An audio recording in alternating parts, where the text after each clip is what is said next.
नमस्कार, आप देख रहे हैं M4U न्यूज। बढ़ते हैं खबरों की तरफ। शत्रु संपत्ति प्रकरण को लेकर आज शत्रु संपत्ति पीड़ित संगठन के बैनर तले बस स्टैंड के निकट बाबा साहब अम्बेडकर जी की प्रतिमा के पास क्रमिक अनशन शुरू कर दिया गया। अनशन को लेकर पुलिस प्रशासन व आला अधिकारियों द्वारा आंदोलनकारियों पर मुकदमा दर्ज करने की चेतावनी भी दी जा रही है। पहले दिन 5 लोग अनशन पर बैठे पूर्व जिला पंचायत सदस्य डॉक्टर बबली गुर्जर ने प्रशासन को चेतावनी देते हुए कहा कि यदि प्रभावित लोगों के खिलाफ कोई भी कार्रवाई की गई तो वो सड़क पर उतरने को मजबूर होंगे।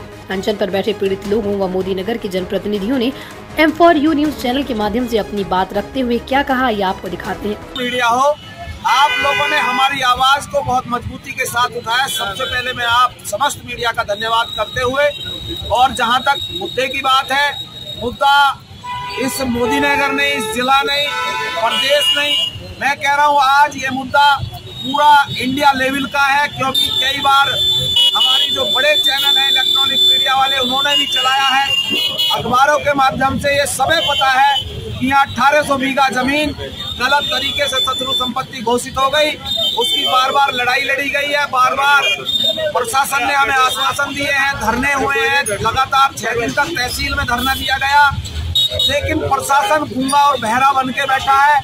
कई बार हमें इन्होंने हमारे धरने समाप्त करा दिए झूठे आश्वासन देकर। जांच का जो मामला है, जांच चल रही है, ठीक है, मैं समझता हूँ कानूनी प्रक्रिया, कानून का काम कानून से होगा, ये कोई ऐसा नहीं है। जांच ठीक है, जांच हो रही है, लेकिन जांच का तरीका अच्छा नहीं है। जांच जल्दी से निपटे, वो धीरे धीरे 20 दिन में एक राउंड आता है, और जांच निष्पक्ष हो।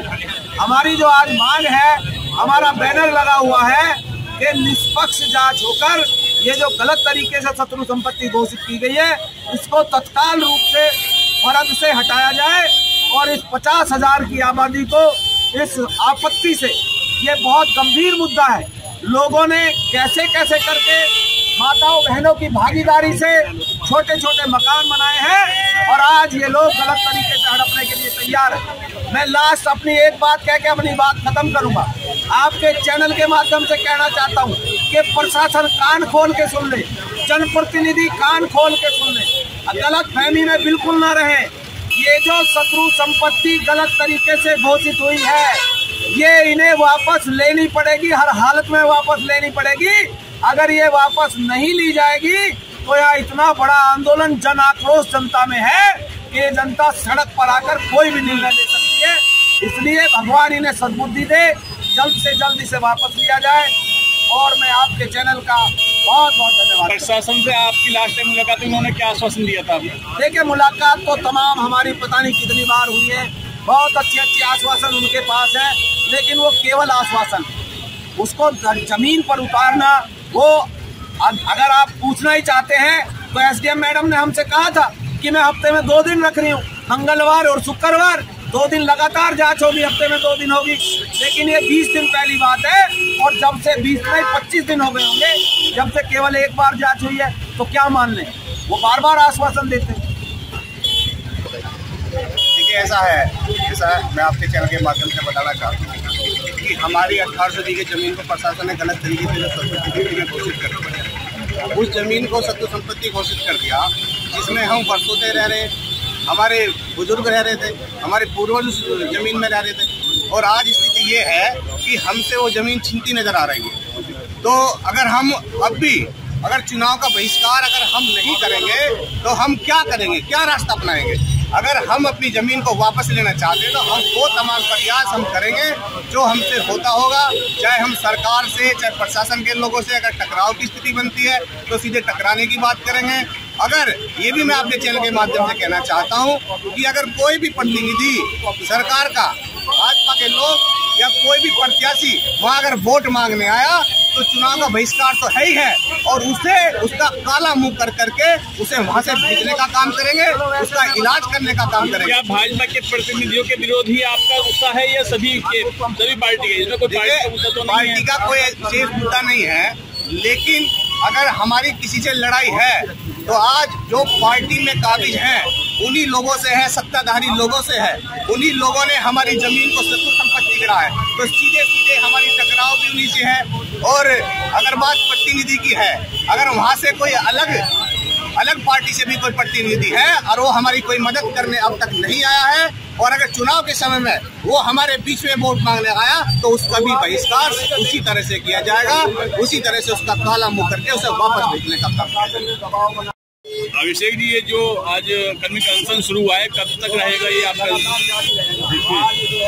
आज हम लोग इकट्ठे हुए हैं और इससे पहले भी तमाम हमने आंदोलन किए हैं, तमाम धरने प्रदर्शन किए हैं आपके माध्यम से और अपने माध्यम से भी सरकार को और जो प्रशासन लोग हैं उनको बताने की कोशिश करी है इस मामले में, लेकिन कोई सुनवाई नहीं हुई है। बार बार आश्वासन के नाम पर सिर्फ और सिर्फ हमारे साथ धोखा हुआ है, हमें केवल छला गया है। भ्रष्ट होने के बाद आज हमारे टीम ने, समस्त लोगों ने ये निर्णय लिया है कि अब हम तहसील में न जा करके यही बीच बाजार में बाबा साहब की प्रतिमा के सामने यही बैठेंगे और हम प्रतिदिन यहाँ कम्युनिकेशन करेंगे। कोई समय सीमा तय नहीं हुई है इसकी, ये चलता रहेगा लगभग अनिश्चितकालीन। क्या इसमें कोई परमिशन मिली गई है धरने की? नहीं, परमिशन की जरूरत पड़ रही है, परमिशन क्यों लेंगे?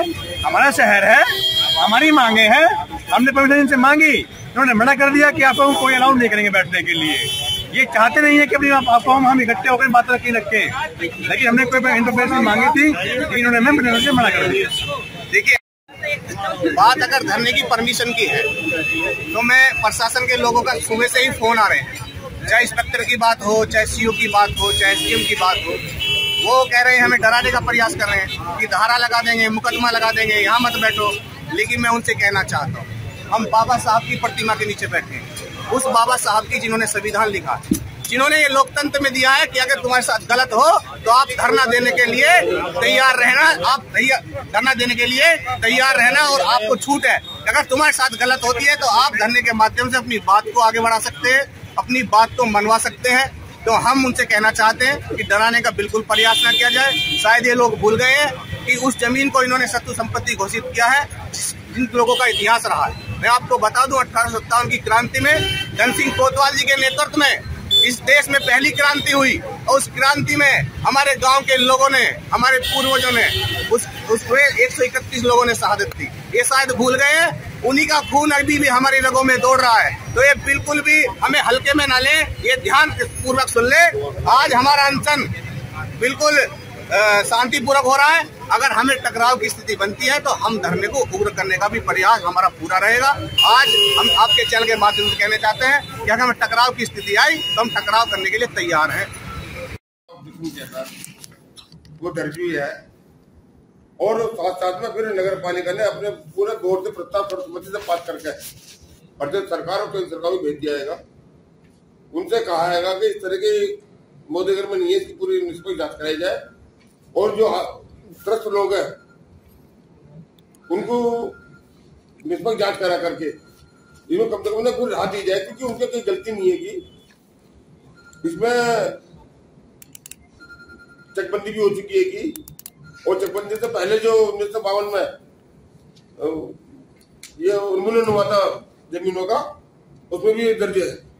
तो चाहे हम यहाँ रहे ना रहे, लेकिन जिन लोगों ने इतना गलत काम करा है, कलम फेरी है, कितना मेंटल टॉर्चर हुआ हमारे लोगों का। किसी की लड़की की शादी के लिए सपने देखे थे, किसी ने अपने पैसा एक एक जोड़ के 50 मीटर के भी गाना, 30 मीटर के भी गाना गरीबों के। सारे कोई बड़े घर थोड़ी हैं, उसमें बहुत सारे पॉइंट है। एक सबसे बड़ा पॉइंट आपको भी मैं बताती हूँ, शत्रु संपत्ति उसे माना जाता है कि भाई जो किसी ने बेच दी 70 के आसपास। हमारे जो जिनके यहाँ हम बैठे हैं प्रॉपर्टी में दयानंद वाले, उनका ये कहना है कि हमने तो कभी जमीन खरीदी ना, हमने तो बेची। तो 1800 सन से उनके दादा चले आ रहे हैं, तो उनकी संपत्ति वो बेच ही रहे हैं, तो उनको काहे को शत्रु संपत्ति में डाल दिया? उन्होंने तो खरीदी नहीं, वो तो बेच ही रहे। तो जब वो बेचते रहे, उनको शत्रु संपत्ति में आपने डाल दिया है, तो इसका मतलब कहीं ना कहीं त्रुटि है उसके अंदर। और साथ ही साथ देखिए, मोदी भी अपने एक स्ट्रॉन्ग पैनल ऑफ लॉयर्स के साथ लगे हुए हैं, क्योंकि जो इतने बड़े इंडस्ट्रियलिस्ट होते हैं, उनके स्वाभाविक है कि हमसे वकील बहुत मजबूत होंगे, वो भी लगे हुए हैं। हमें कोई परहेज नहीं है कि हम उन वकीलों से बात करें या हम उस ग्रुप के साथ भी बात करें, हमें कोई परहेज नहीं। अगर हमारे लोगों का 20,000 का भला होता है तो मोदी को भी 50 बीघे जमीन मिलती है। शत्रु संपत्ति यदि उसकी मानी जाती है, उनका मालिकाना हक आता है कानून रूप से, तो हमें क्या दिक्कत है? जिसकी जमीन है, चाहे मोदी की है मोदी को जाए, सरकार की है सरकार को जाए, जनता की है जनता को जाए। जिसका मालिकाना हक है जमीन, उसको जानी चाहिए। इस दिशा में हम लोग काम कर रहे हैं, गंभीरता से काम कर रहे हैं। बीच बीच में कभी कभी प्रेस विज्ञप्तियां इसके माध्यम से दे देते हैं, लेकिन अभी मेरे पास कोई ऐसा विषय नहीं था कि मैं आपको एकदम बहुत सॉलिड कोई चीज। जिस दिन मेरी मीटिंग हो जाएगी, कुछ ना कुछ होगा, तो निश्चित ही मैं आऊंगा। अपने आसपास की हर छोटी बड़ी खबर देखने के लिए हमारे चैनल M4U न्यूज को सब्सक्राइब करें और बेल का आइकन दबाएं, जिससे आपको सभी न्यूज प्राप्त हो सके। संपर्क सूत्र 844 565 7566।